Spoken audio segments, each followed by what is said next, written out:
ये कहानी शुरू होती है राजस्थान के भवानीगढ़ जिले से, जहां ठाकुरों का राज चलता था। यहीं के एक ठाकुर थे विजेंद्र सिंह। बहुत साल पहले विजेंद्र सिंह ने अपने बिजनेस का हिसाब किताब संभालने के लिए कोलकाता से एक मुनीम को बुलाया था, जिनका नाम था देवांशु चटर्जी। वो अपनी दो जुड़वा बेटी अंजुलिका और मंजुलिका के साथ वहां आए थे। देवांशु काम के अलावा संगीत और नृत्य कला में भी काफी माहिर थे और उन्होंने अपनी बेटियों को भी ये कला सिखाई थी, जिसमें से अंजुलिका ने हर चीज बेहतर तरीके से सीख ली थी और इसीलिए वो अपने पिता की चहेती बन गई थी। लेकिन इसकी वजह से उनकी दूसरी बेटी मंजुलिका को काफी जलन होती थी और धीरे धीरे उसकी ये जलन नफरत में बदल गई। इसी के साथ अब मंजुलिका को काले जादू में दिलचस्पी आने लगी और उसने अघोरी तांत्रिकों के पास जाकर जादू टोना सीखना शुरू कर दिया। तब एक दिन उसके पिता उसे तांत्रिकों के साथ देख लेते हैं और वो मंजुलिका को बहुत डांटते हैं। देवांशु को लग रहा था कि उनकी बेटी अभी छोटी है और वो सुधर जाएंगी, पर मंजुलिका सुधरती नहीं। वक्त के साथ उसका पागलपन बढ़ता जाता है और वो काले जादू में महारत हासिल कर लेती है। फिर सन 2004 में जब वो दोनों बहनें बड़ी हो जाती है, तब विजेंद्र सिंह के बेटे उदय ठाकुर को अंजुलिका से प्यार हो जाता है, लेकिन मंजुलिका भी उदय को पसंद करती थी। फिर जब विजेंद्र सिंह देवांशु से उनकी बेटी अंजुलिका का हाथ मांगते हैं, तो ये देखकर मंजुलिका को बहुत गुस्सा आता है और वो अपनी बहन को मारने का फैसला कर लेती है। इसके बाद जब शादी का दिन आता है, तब वो अंजुलिका के बाल और उसके कपड़े का टुकड़ा चुरा लेती है ताकि वो उस पर काला जादू कर सके। फिर शादी होने के बाद मंजुलिका अकेले बैठकर काला जादू करना चालू करती है। तब उसके पिता ये सब देख लेते हैं और उसे रोकने की कोशिश करते हैं, इसीलिए मंजुलिका उन्हें मार डालती है। फिर वो अंजुलिका को मारने के लिए हवेली में जाती है, जहां दोनों बहनों में हाथापाई होने लगती है। तब उदय ठाकुर बीच में आकर मंजुलिका को रोकने की कोशिश करता है, जिसकी वजह से वो उसे मारने लग जाती है। अंजुलिका अपने पति को बचाने के लिए मंजुलिका की पीठ में चाकू मार देती है, जिससे उसकी मौत हो जाती है। उस दिन के बाद से मंजुलिका की आत्मा उस हवेली में भटकने लगती है और एक रात वो उदय को छत से फेंककर उसे अपाहिज कर देती है। उसके बाद वो ठाकुर खानदान के कई लोगों को मार डालती है। इससे विजेंद्र सिंह काफी परेशान हो जाते हैं और वो मंजुलिका की आत्मा से पीछा छुड़ाने के लिए एक तांत्रिक को बुलाते हैं, लेकिन वो आत्मा काफी शक्तिशाली थी, उसे वहाँ से भगाना बहुत मुश्किल था। इसीलिए वो तांत्रिक मंजुलिका को उसी हवेली के एक कमरे में कैद कर देता है और उसके दरवाजे पर मंत्र पढ़कर एक त्रिशूल लगा देता है ताकि वो आत्मा बाहर न निकल सके। इसके बाद ठाकुर परिवार वाले उस हवेली को छोड़ देते हैं और एक दूसरे घर में रहने चले जाते हैं, जिससे धीरे धीरे वो पुरानी हवेली एक खंडर बन जाती है और वहाँ कोई नहीं जाता। इस तरह से 18 साल बीत जाते हैं और अब उदय ठाकुर की छोटी बहन रीत, जो कि उत्तराखंड में MBBS करने गई थी, वो अपनी पढ़ाई पूरी करके राजस्थान लौट रही थी, जहाँ उसके घर वालों ने उसकी शादी तय कर दी थी। रास्ते में रीत की मुलाकात रूहान रंधावा नाम के एक लड़के से होती है। रूहान पहली नजर में ही रीत को पसंद करने लग जाता है, लेकिन रीत उसे ज्यादा भाव नहीं देती। वो दोनों एक ही बस से चंडीगढ़ जा रहे थे, जहाँ से रीत राजस्थान जाने वाली थी और रूहान दिल्ली, इसलिए उन दोनों में दोस्ती हो जाती है। रास्ते में उनकी बस लंच के लिए एक जगह रुकती है। उस जगह के पास में ही एक बड़ा म्यूजिक फेस्टिवल चल रहा था और क्योंकि रीत ने अब तक सिर्फ पढ़ाई में ही अपना टाइम दिया था, इसीलिए रूहान उसे अपने साथ थोड़ी देर के लिए वो म्यूजिक फेस्टिवल में चलने के लिए कहता है और क्योंकि रीत की फ्लाइट थोड़ी लेट थी, इसीलिए वो मान जाती है। फिर जब वो दोनों फेस्टिवल एंजॉय करने के बाद बस स्टैंड पर वापस आते हैं, तो उन्हें पता चलता है कि जिस बस से वो चंडीगढ़ जाने वाले थे उसका एक्सीडेंट हो गया है और सभी पैसेंजर्स की मौत हो गई है। उधर रीत के घर वालों को लग रहा था कि वो भी मर गई है, क्योंकि वो उसी बस में आने वाली थी।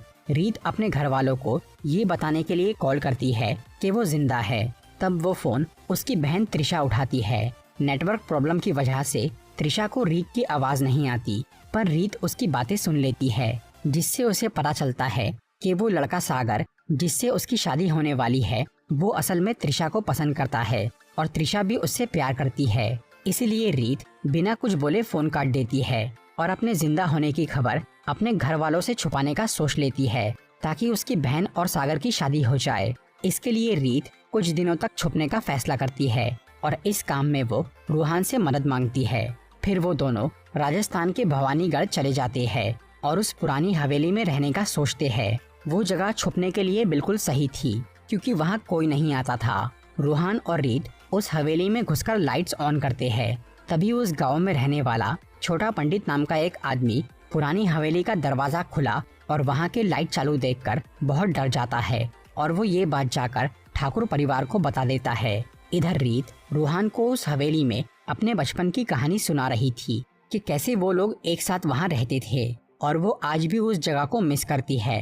तभी विजेंदर सिंह अपने परिवार और पूरे गांव वालों को लेकर हवेली में पहुंच जाते हैं, जिन्हें देखकर रीत छुप जाती है, लेकिन वो लोग रूहान को देख लेते हैं। तब रूहान उन्हें झूठ बोल देता है कि रीत की आत्मा उसे वहां लेकर आई है क्योंकि वो मरे हुए लोगों को देख और सुन सकता है और रीत अपनी आखिरी इच्छा पूरी करने के लिए उसे वहां लाई है। पहले तो किसी को उसकी बातों पर यकीन नहीं होता, पर जब रूहान रीत की बचपन की कुछ बातें बताता है तब सबको यकीन हो जाता है कि वो सच में आत्माओं से बात कर सकता है। फिर रूहान उन्हें बोलता है कि रीत की आखिरी इच्छा है कि उसका पूरा परिवार एक साथ उस पुरानी हवेली में रहे जैसे वो 18 साल पहले रहते थे। अगर उसकी ये आखिरी इच्छा पूरी हो जाए तो रीत की आत्मा को मुक्ति मिल जाएगी। ये सब सुनकर ठाकुर विजेंदर सिंह राजी हो जाते हैं और उनका पूरा परिवार वहाँ रहने के लिए आ जाता है, जहाँ रूहान को भी रुकने के लिए एक कमरा दिया जाता है और रीत भी वहीं पर छुप जाती है। फिलहाल रीत को ये लगता है कि अगर रूहान उसके घर वालों को वहाँ रहने के लिए मना सकता है तो वो त्रिशा और सागर की शादी के लिए भी सबको राजी कर सकता है। इसीलिए वो रूहान को दोबारा नाटक करने के लिए बोलती है और उसके परिवार वाले इस बात के लिए तैयार हो जाते हैं। फिर शुरू होती है त्रिशा और सागर की शादी की तैयारी। इस सब के बीच रूहान की आत्माओं से बात करने वाली कहानी पूरे गांव में फैल जाती है और वो रूह बाबा के नाम से मशहूर हो जाता है, जिसकी वजह से छोटे पंडित और उसके भाई बड़े पंडित, जो कि लोगों को भूत प्रेत का डर दिखाकर पैसे कमाते थे, उनका धंधा ठप पड़ जाता है। उधर रीत बहुत दिनों से हवेली से बाहर नहीं निकली थी, इसीलिए वो काफी बोर हो गई थी। इसीलिए वो एक रात रूहान के साथ बाहर टहलने के लिए निकलती है। तब छोटा पंडित उसे देख लेता है और वो रीत के पिता को ये बता देता है कि वो जिंदा है। इसकी वजह से सब लोग रूहान पे शक करते हैं और फिर पूरे घर में रीत को ढूंढना चालू करते हैं। पकड़े जाने के डर से रीत मंजुलिका के कमरे में जाकर छुप जाती है क्योंकि वहाँ पर कोई भी तलाशी लेने नहीं आएगा। रूहान उसे इसके लिए मना करता है, लेकिन रीत भूतों पर विश्वास नहीं करती थी, इसीलिए वो काफी देर तक वहाँ छुप जाती है। उधर परिवार के लोग पूरी हवेली छान मारते हैं सिवाय उस कमरे के। फिर जब उन्हें रीत नहीं मिलती तब छोटा पंडित कहता है कि वो जरूर मंजुलिका के कमरे में छुपी है, पर कोई भी उसकी बात नहीं मानता। इसके बाद रीत उस कमरे से बाहर जाती है, लेकिन अब मंजुलिका की आत्मा आजाद हो गई थी। फिर एक रात वो रीत की भाभी यानी अपनी बहन अंजुलिका के पास जाकर उसे बोलती है कि अब वो एक एक करके उस परिवार के सभी लोगों को खत्म कर देंगी। मंजुलिका को आजाद देखकर अंजुलिका ये समझ जाती है कि छोटा पंडित सच कह रहा था, मतलब रीत जिंदा है और उसी ने वो कमरा खोला है। फिर अंजुलिका रूहान के पास जाती है और रीत को सामने आने के लिए बोलती है। तब रीत बाहर आकर उसे सच बता देती है कि उसने मरने का नाटक क्यों किया, पर इस चक्कर में अब मंजुलिका आजाद हो चुकी थी। लेकिन रीत, अंजुलिका और रूहान शादी होने तक इस बात को सबसे छुपाने का फैसला करते हैं। इसके बाद वो तीनों मिलकर उस तांत्रिक के पास जाते हैं जिसने 18 साल पहले मंजुलिका को कैद किया था। वो तांत्रिक उन्हें बोलता है कि 3 दिन बाद अमावस की रात है, उस वक्त आत्माओं की शक्ति काफी कम हो जाती है, इसीलिए वो उस रात वहां आकर दोबारा मंजुलिका को कैद करेगा। पर अमावस के आने से पहले ही मंजुलिका उस तांत्रिक पर हमला करके उसे मार देती है। दूसरी तरफ रूहान रूह बाबा बनकर बाहर घूम रहा था, तब उसकी मुलाकात मंजुलिका से होती है। रूहान को लगता है कि वो उसे मारने आई है, लेकिन मंजुलिका उसे रीत को लेकर वहां से निकल जाने के लिए कहती है और फिर वो रूहान को एक बहुत बड़ा राज बताती है। इसके बाद रूहान हवेली में लौटकर बंगाली में बात करने लगता है और वो मंजुलिका की तरह नाश्ता गाता है। फिर वो सबको ऐसा दिखाता है कि उसके अंदर मंजुलिका की आत्मा आ गई है और वो अंजुलिका को मारने की बात करता है। तब रीत सबके सामने आ जाती है और वो अपनी भाभी को बचाने की कोशिश करती है, लेकिन रूहान फिर भी नहीं रुकता और वो अंजुलिका को मारने पर तुल जाता है। तब वो एक चाकू निकालकर रीत के गले पर रख देती है और बोलती है कि अगर अंजुलिका ने एक कदम भी आगे बढ़ाया तो वो रीत को मार देंगी।